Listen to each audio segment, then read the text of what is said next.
देश की राजधानी इस वक्त क्राइम कैपिटल के तौर पे जाना जाता है। यदि हम देश की राजधानी दिल्ली की बात करें तो पिछले एक साल में लगभग 1,70,000 से अधिक दिल्ली में क्राइम हो चुके हैं, चाहे वो लूटपाट का वारदात हो, चाहे फिर फिरौती मांगने की हो, या फिर मर्डर और साथ साथ हत्याएं जो किए गए हैं। तमाम दुकानों पे लूटपाट मचाई गई है।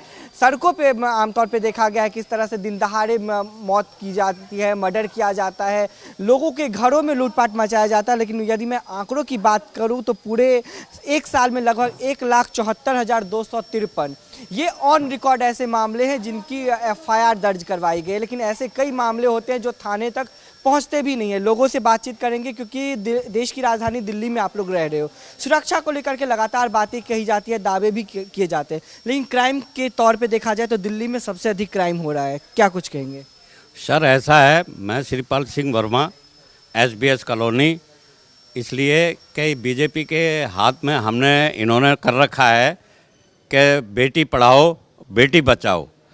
अब मानो हम लोगों ने तो बेटी को पढ़ा लिखा दिया, सब कुछ कर दिया, लेकिन इतनी जो वारदातें हो रही हैं ये मतलब बीजेपी जो दिल्ली के अंदर वारदातें हो रही हैं, पीछे भी हो चुकी हैं, बच्चों के साथ हो चुकी हैं, महिलाओं के साथ हो चुकी हैं पूरी दिल्ली में।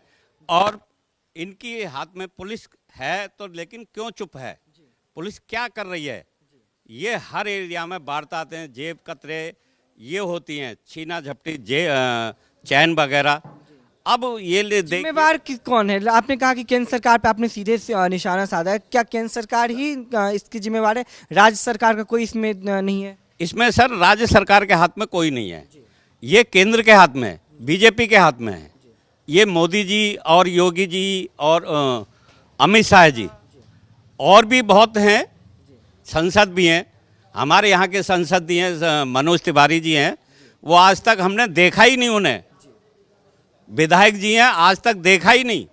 तब की मोहन बिष्ट के एरिया में हम लोग घूमते रहते हैं, लेकिन हमने बाहर देखा ही नहीं। हाँ, एक काम तो करते हैं, उद्घाटन करने जरूर पहुंच जाएंगे, चाहे वो रोड बने या ना बने। पिछले अभी सुरक्षा की बात करते हैं, रोड पे नहीं चलते हैं, बाकी डेवलपमेंट पे सुरक्षा कौन प्रदान करेगा? महिलाओं को कौन सुरक्षा? जब महिलाएं घर से बाहर निकलती है उनकी जिम्मेवारी कौन लेगा, उनकी सुरक्षा? सर बीजेपी के हाथ में रहेगी, केंद्र के हाथ में है। जब सुरक्षा ही हम अभी कहते हैं कि इस बात को बीजेपी हैं, संसद है हमारे यहाँ के, मनोज तिवारी जी जो हैं हमारे यहाँ के संसद हैं, उनको मैंने आज तक देखा ही नहीं।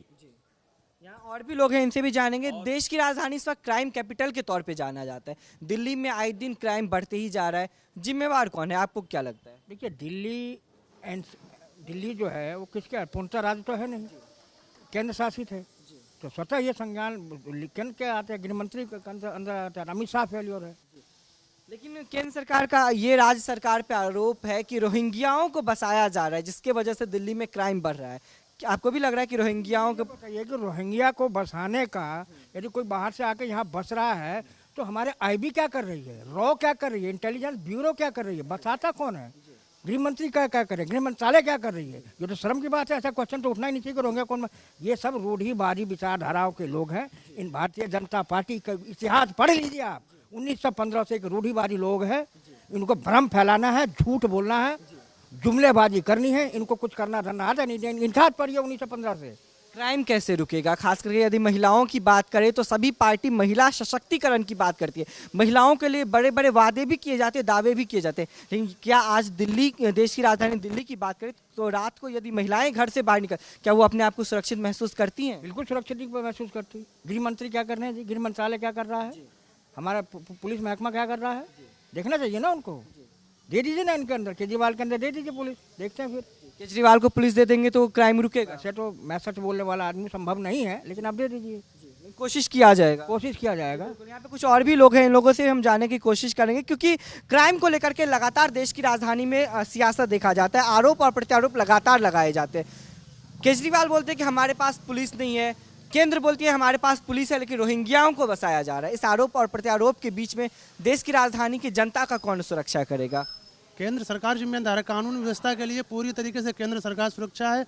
और मैं देख रहा हूं कि अभी कल परसों में ये कहीं पर धमाका हुआ है, ठीक है। अभी पोस्ट एरिया में एक 64 साल का बिजनेसमैन मार दिया गया। कोई सुरक्षा के नाम पर कोई व्यवस्था नहीं है।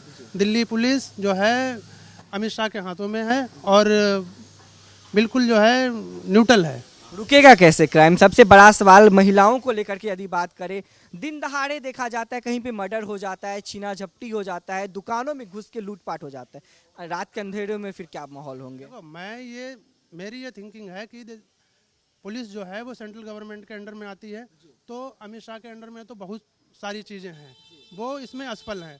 पुलिस जो है वो दिल्ली गवर्नमेंट को दे देनी चाहिए। अगर दिल्ली गवर्नमेंट के अंडर में पुलिस आती है तो काफ़ी हद तक इसमें जो है सुधार हो सकता है। जी बिल्कुल। यहाँ और भी लोग हैं, इन लोगों से हम जानेंगे। क्राइम को लेकर के चर्चाएं की जाती है, आप भी देश की राजधानी में ही रहते हो, अपने आप को जब रात के अंधेरे में आप कहीं सुनसान सड़कों पे सुरक्षित महसूस करते हो? नहीं सुरक्षित, मैंने आप देखा नहीं, सुरक्षित नहीं महसूस करते। आगे दिल्ली पुलिस कहाँ, दिल्ली पुलिस तो लूट रही है। लूट रही है? जी हाँ जी। कैसे? देखिए एंट्री चलती है, रिक्शा ई रिक्शा चल रही है, इनकी एंट्री चलती है, जो एंट्री नहीं देता उसे बंद कर दिया जाता है, बस उन्हें बंद। बिल्कुल। यहाँ और भी लोग हैं, इन लोगों से हम जानने की कोशिश करेंगे। राजधानी में क्राइम बढ़ रहे हैं, डर लगता है जब रात को बाहर निकलते हैं तो? डर लगता है सर। रोकेगा कौन क्राइम? जिम्मेवार कौन है इसका? जिम्मे इसका सरकार होगा। कौन सरकार? राज्य सरकार आम आदमी पार्टी है और केंद्र सरकार भाजपा है। सरकार है। केंद्र सरकार जिम्मेवार है। हाँ, तब क्या। जी, यहाँ और भी लोग हैं, इन लोगों से क्राइम कैसे रुकेगा? क्राइम रुकेगा जब आम आदमी की सरकार आएगी, केजरीवाल जीता तो। आपने कहा आम आदमी पार्टी की सरकार आएगी, सरकार तो आम आदमी पार्टी की है, लेकिन दिल्ली पुलिस केंद्र सरकार के हाथ में है, जिम्मेवार कौन है? केंद्र या केंद्र सरकार जिम्मेदार है जी। जी, केंद्र सरकार जिम्मेवार है। रात के अंधेरे में जब बाहर निकलते तो डर लगता है या फिर एकदम बिंदास निकलते हैं? नहीं डर लगता है, डर क्यों लगता है? हाँ, सारे इसमें यहाँ पड़े रहते हैं कोने पे, टोटल पुश्ते किनारे। अभी भी चले जाओ 20-25 इसमें की अभी भी पड़े होंगे वहाँ पे, कोई रोक टोक नहीं है। किसी दिन आप कैमरा लेके शाम को 9-10 बजे आ जाना पीछे, आपको पता चल जाएगा दिल्ली कितनी सुरक्षित है, दिखा देना। मतलब रात को कहीं ना कहीं घर से निकलने में एक डर है। आप इस गली से निकल के देखो 10-11 बजे, सब समझ आ जाएगा। ये पतली गली 2 कदम दूर, हाँ सारे जो है के साथ ही यहाँ दारू बेचते हैं, यहाँ पे इनको कोई हटाने वाला नहीं हो रहा इस समय। दारू बंद कराओ। मतलब अवैध तरीके से यहाँ पे दारू की धांधली होती है। चल रहा अवैध धंधे चल रहे, अवैध तरीके से दारू चल रही है यहाँ पे। क्राइम को कैसे रोका जाएगा? सबसे बड़ा सवाल ये होता है कि आखिर क्राइम को कैसे रोका जाएगा, क्योंकि देश की राजधानी दिल्ली की बात करें तो केंद्र में भाजपा की सरकार है, वहीं राज्य में आम आदमी पार्टी की सरकार है, लेकिन यदि पावर की बात करें तो दिल्ली पुलिस का जो पूरा पावर है वो कहीं ना कहीं केंद्र सरकार के हाथ में, और केंद्र को ही नियंत्रण करना होगा कि आखिर दिल्ली में कानून व्यवस्था कैसे लागू किया जाए, आखिर दिल्ली में किस तरह से क्राइम को रोका जाए। क्योंकि हम यदि देश की राजधानी दिल्ली की बात करें तो क्राइम के आंकड़ों में दिल्ली सबसे आगे चल रही है, और लगातार दिल्ली में देखा जा रहा है दिन दहाड़े स्नैचिंग होता है, दिन दहाड़े मर्डर होता है, दिन दहाड़े कई ऐसे वारदात है, महिलाओं के साथ छेड़छाड़ का हो या फिर युवाओं की हत्या का हो, तो लगातार ये वारदात दिल्ली में देखा जाता है। और सबसे बड़ा सवाल, आखिर ये क्राइम रुकेगा कब? सवाल केंद्र सरकार से है, सवाल राज्य सरकार से। आखिर देश की जो राजधानी है दिल्ली, यहाँ की जनता को सुरक्षा कैसे प्रदान करेगा? कैमरामैन देवेंद्र के साथ मैं दीपक झा, दिल्ली, भारत समाचार।